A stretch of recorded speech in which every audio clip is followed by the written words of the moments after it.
I want to discuss a topic that is very hot these days. That is the topic of being yourself. There's a lot of talk about being yourself. Then you can be like, okay, but how do I know who I am? Oh, that was very blurry right now. Sorry about that. The topic of being yourself. People are saying that, oh, you should be yourself. You should um, get to know your. But like, it's so difficult to know, like, who am I? How can I be myself? Well, the first step is to know yourself. So, okay, how do I go about knowing myself? Seriously, it was so blurry. I'm sorry. I don't even know why it's this blurry. I'm trying to wipe the lens here. Weird. Anyway, so how do you actually learn to know yourself? How do you go about doing that? Uh, People will say like vague terms like meditation and stuff like that. But okay, then what is meditation? It's difficult to know. So my best tips, I have lots of tips for actually getting to know yourself, and I could know myself way better, and I'm working towards that, working on that. It's really important. But one book that I read, I actually have lent out my two physical copies of the book.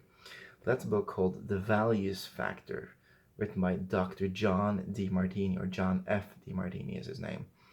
And that book talks about how, like, the difference between what he calls social idealisms, which is like general. If you like ask someone what's important to them, they'll very often say very general things that sounds nice, like integrity, loving my other people, and being nice to other people, giving back to society. These really vague terms that are like, okay, that's great and all, but it doesn't really say much.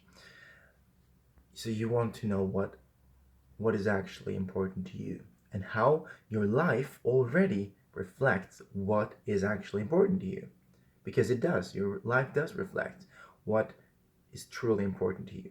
But the thing is, you have to learn to see it. What do you look for, and how can you actually see what your life is a reflection of?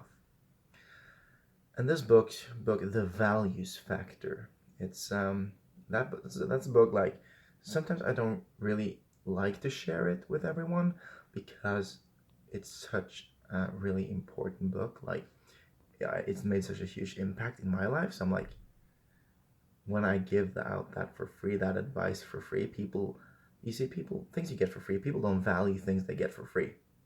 So that's why I'm like almost afraid of giving it out for free, because I know that so many people won't actually act on it.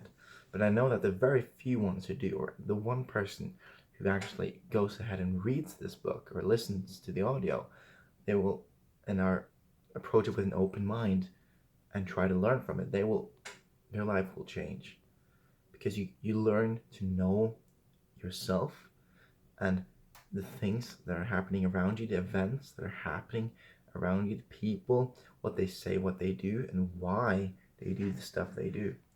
You learn this.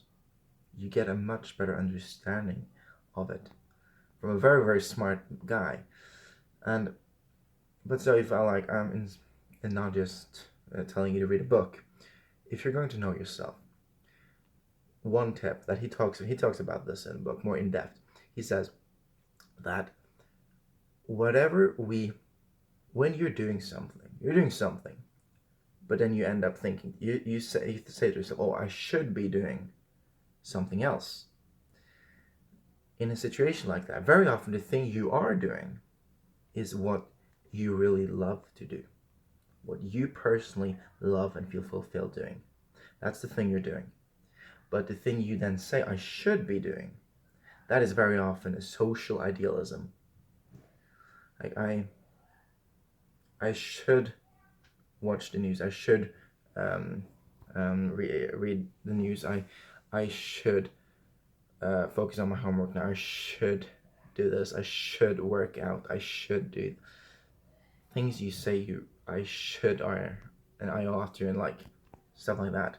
That is very often talking about social Maybe working out is a bad example because everyone should once again should it's a good idea for everyone to work out, because if not, you have to take care of your body. That's just the way it is.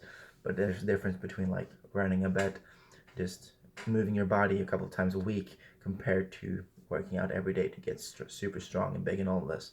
But I think you got that. Anyway, that's one tip for that. And the values factor, it's I have no, it's just a great book. If you go to audible.com, it's an Amazon company, they give you the first audiobook for free. So you can use that free book to actually listen to this one. It's man, changed my life. Listened to it so many times, and I hope it'll do the same for you. So with that, I hope you guys have an amazing day, and remember to take one step towards your goal every single day. And if you do this and back it up by persistence and faith, there's nothing that can stop you. And with that, I'll talk to you tomorrow.